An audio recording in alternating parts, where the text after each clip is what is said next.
Assalamualaikum warahmatullahi wabarakatuh. Perkenalkan saya Bayi Aldi Indonesia dengan NIM H1B02310024. Di sini saya akan membahas terkait teknik budidaya alga merah Capabibus alvarezi. Kemudian outline yang akan kita bahas yaitu pendahuluan teknik budidaya pembahasan keseluruhan pustaka.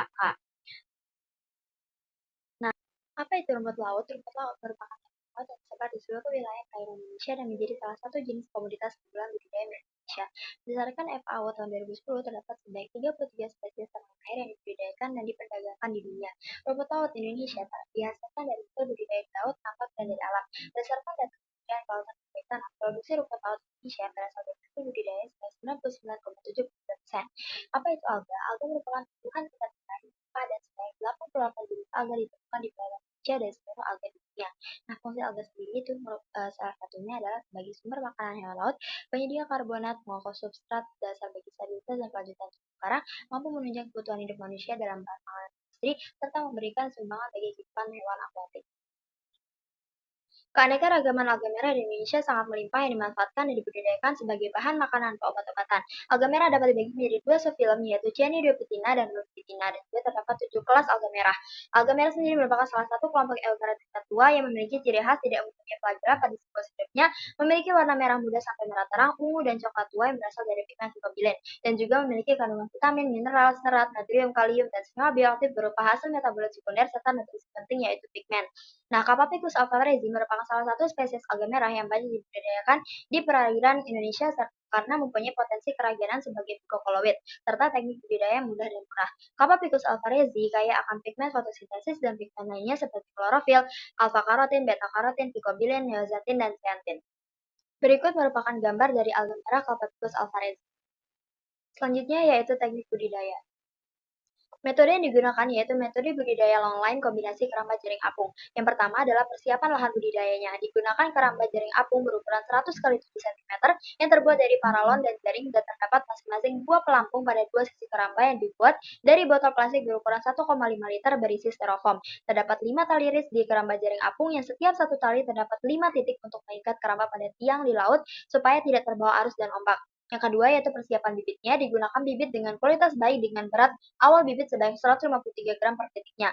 Untuk penanamannya, yaitu dilakukan penanaman pada tali ris sebanyak 5 tali, digunakan tali ris berukuran 1 meter dengan 5 titik pada setiap tali, dan jarak antar titik itu 15 cm.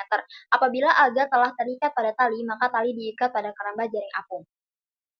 Selanjutnya dilakukan pengontrolan. Dilakukan pengontrolan seperti pembersihan alga dan keramba dari lumut, bulu kucing, dan teritip yang menempel. Dilakukan pembersihan tiap 2 kali seminggu dan dilakukan pemeriksaan keramba dengan cek adanya kerusakan atau tidak. Untuk pemanenannya dilakukan pemanenan setelah 6 minggu pemeliharaan. Dan ini merupakan gambar dari keramba yang apung. Selanjutnya pembahasan.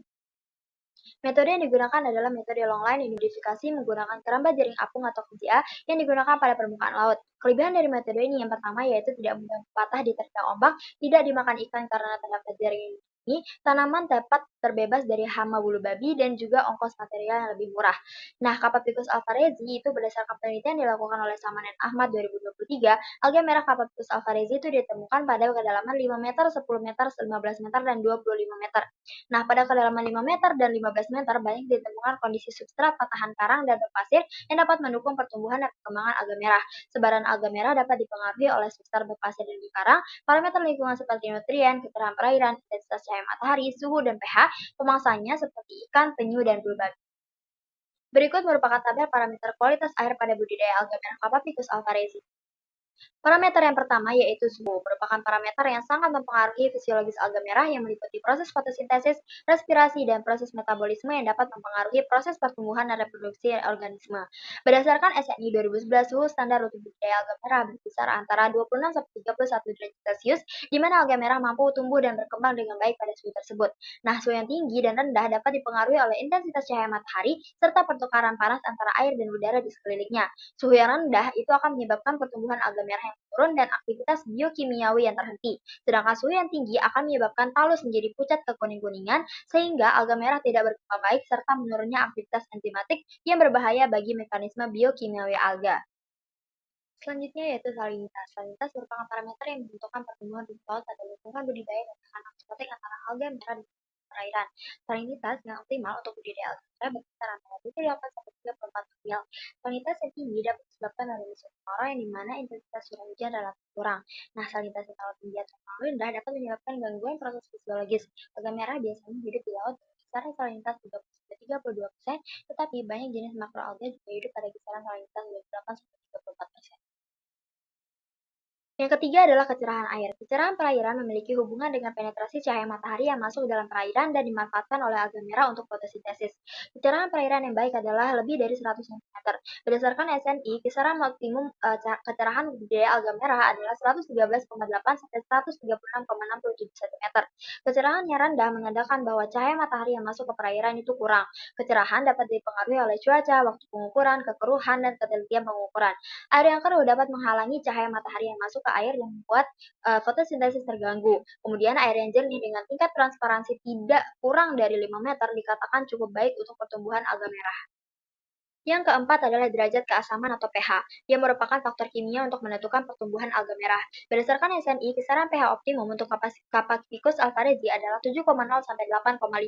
Pengaruhnya yaitu senyawa atau kandungan dalam air yaitu CO2, konsentrasi garam karbonat dan karbonat, proses dekomposisi bahan organik di dasar perairan.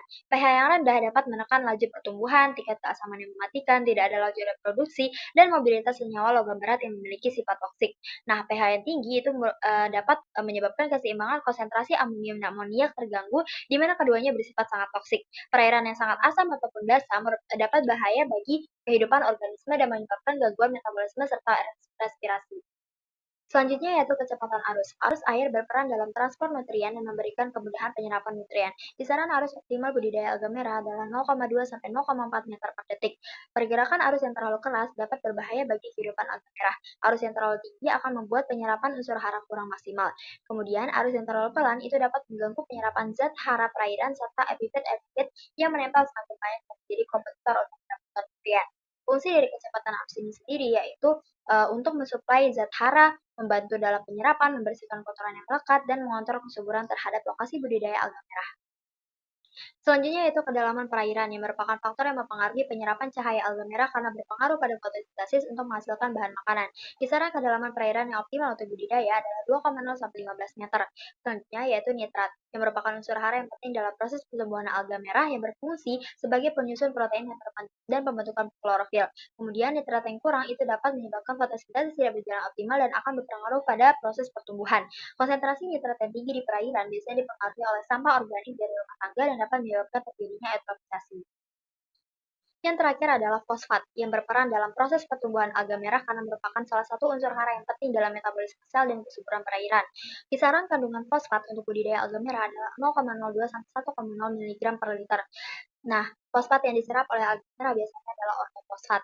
Penyebab fosfat yang tinggi itu dari difusi fosfat yang tinggi dari sedimen, di mana sedimen merupakan tempat penyimpanan utama fosfat di laut, dan juga limbah domestik dan industri seperti deterjen dengan bahan dasar fosfor. Selanjutnya yaitu kesimpulan. Alga merah Capapicus alvarezi merupakan komoditas unggulan rumput laut di Indonesia karena kandungan keragennya yang tinggi serta nilai ekonomisnya yang besar. Budidaya dilakukan dengan metode longline kombinasi keramba jaring apung yang terbukti efektif, murah, dan tahan terhadap ombak serta hama laut. Keberhasilan budidaya sangat bergantung pada kualitas lingkungan perairan, termasuk suhu, salinitas, pH, kecerahan air, kecepatan arus, kedalaman, serta kadar nitrat dan fosfat yang sesuai. Teknik budidaya ini berpotensi mendukung ekonomi masyarakat pesisir, namun tetap perlu pengawasan terhadap eksploitasi berlebihan agar ekosistem laut tetap lestari.